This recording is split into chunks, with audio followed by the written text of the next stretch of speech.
Yesus. Maka kesalahan bukan ada pada Allah, tetapi ada pada Yudas.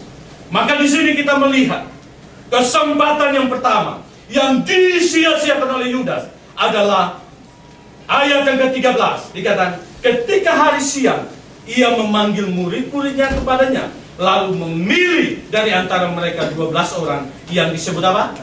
Rasul. Dan di dalamnya adalah Yudas Iskariot yang mengkhianati Tuhan Yesus. Saudaraku, kenapa saya katakan ini kesempatan? Oleh karena di situ dikatakan bahwa Tuhan memanggil murid-muridnya semua. Kemudian Tuhan memilih 12 orang. Berarti pada saat itu banyak orang ikut Tuhan Yesus. Betul?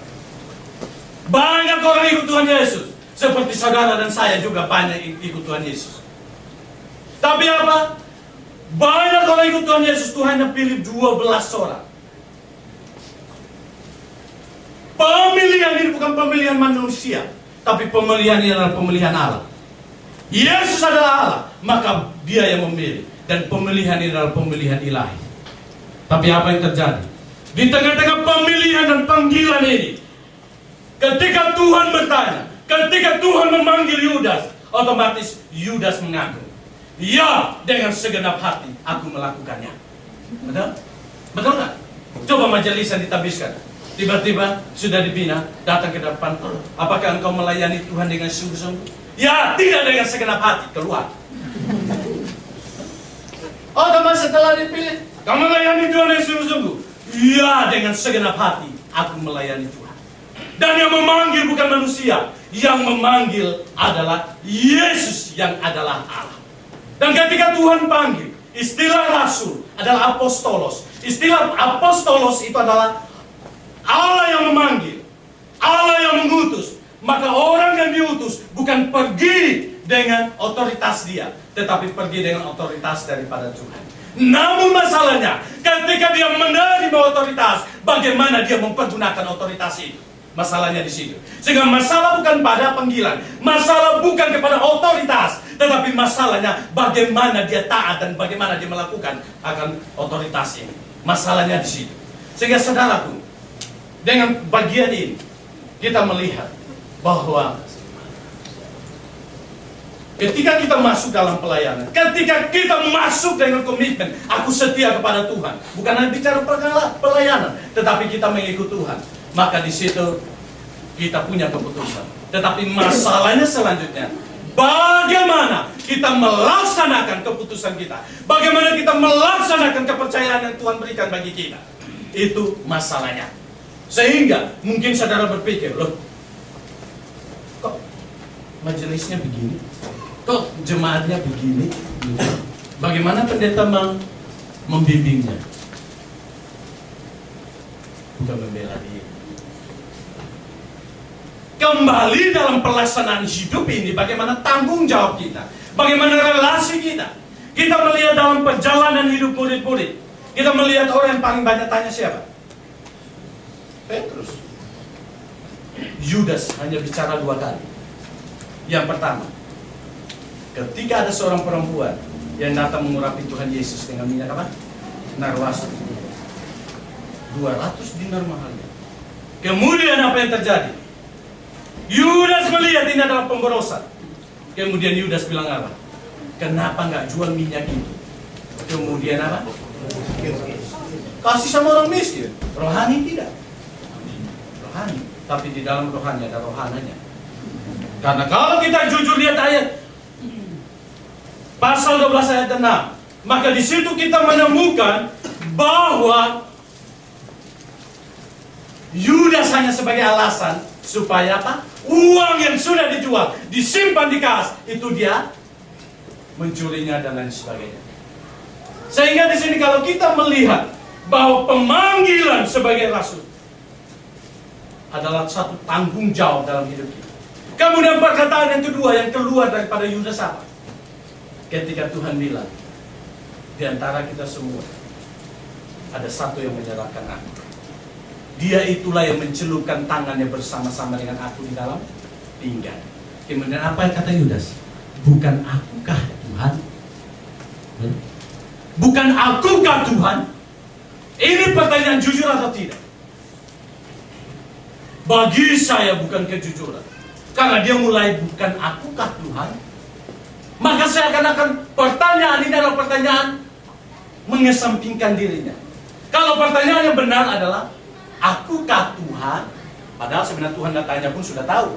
Sadar dirilah. Tapi yang bukan akukah Tuhan, maka sebenarnya dia mulai membentengi dirinya. Dia mulai menutup dirinya. Dia mulai membenarkan dirinya. Tapi selanjutnya Tuhan bilang apa? Engkau sendiri yang mengatakan, pergilah, buatlah apa yang kau mau. Setelah Yudas pergi, baru Tuhan bilang apa? Hari ini anak manusia dipermuliakan. Saudaraku, apakah dengan dua perkataan ini maka Yudas belajar daripada Tuhan? Apakah dengan dua perkataan ini apakah Yudas berrelasi dengan Tuhan dengan baik? Apakah dengan dua pertanyaan ini kita dapat memahami bahwa Yudas meresponi panggilan Tuhan dengan baik atau tidak? Saya katakan tidak. Saya katakan tidak. Walaupun di dalam otoritas Allah memilih dia, tetapi ketika dalam pelaksanaannya dia berrelasi dengan Tuhan tidak baik. Dia tidak belajar dari Tuhan. Dia tidak sungguh rendah hati dalam Tuhan. Bahkan ada kebohongan-kebohongan yang dia ada yang disembunyikan di dalam hidupnya. Sehingga dia mengikut Tuhan, tetapi di dalam dia mengikut Tuhan, dia mau mengambil keuntungan daripada mengikut Tuhan. Sehingga dengan demikian, panggilan yang dia dapatkan, dia tidak pergunakannya dengan baik. Padahal apa? Yang memanggil dia adalah Allah. Saya berpikir saya sangat iri dengan Yudas secara rohani. Kenapa? Yudas langsung dipanggil oleh Allah. Yudas langsung dipilih oleh Allah. Yudas langsung diberi otoritas oleh tangan Allah sendiri. Sedangkan saya betul melalui Allah, tetapi Allah diwakilkan oleh manusia. Ketika kebaktian kebangunan rohani yang dipimpin oleh Bapak Pendeta Petrus Octavianus, disitulah saya semakin diteguhkan panggilan untuk masuk dalam pelayanan Tuhan. Walaupun sejak kelas 5 SD saya sudah meyakini bahwa saya dipanggil oleh Tuhan untuk menjadi seorang hamba Tuhan, tapi saya lebih diteguhkan oleh kebaktian kebangunan rohani yang dipimpin oleh Pendeta Dr. Petrus Octavianus. Saya meresponi, dan pada saat itu beliau tidak langsung datang berdoa buat saya seperti itu, tapi dari atas podium banyak orang yang maju, dia hanya berdoa seperti dia. Dan akhirnya saya masuk di dalam pelayanan Tuhan. Betul? Mungkin saya berpikir kalau waktu saat itu Tuhan panggil saya seperti itu, tapi kenapa ya orang tua tidak melahirkan saya pada saat itu? Tapi masalahnya orang tua saya juga belum lahir pada saat itu. Mau salahin siapa begitu kan? Tak perlu salah satu siapa. Memang Tuhan menghadirkan saya pada zaman ini untuk menggarami zaman ini. Yudas dipanggil sebenarnya untuk menggarami zamannya, tapi dia tidak sanggup untuk menggarami zaman. Kenapa?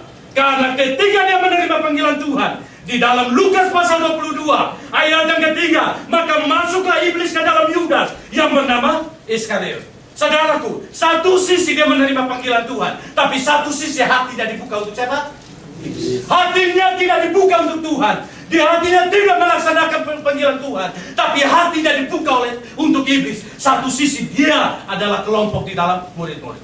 Sehingga di sini masalah bukan pada Tuhan, tapi masalahnya dia membuka hati untuk iblis. Maka iblis pakai kesempatan itu untuk menghancurkan dia dalam kelompok orang-orang rohani.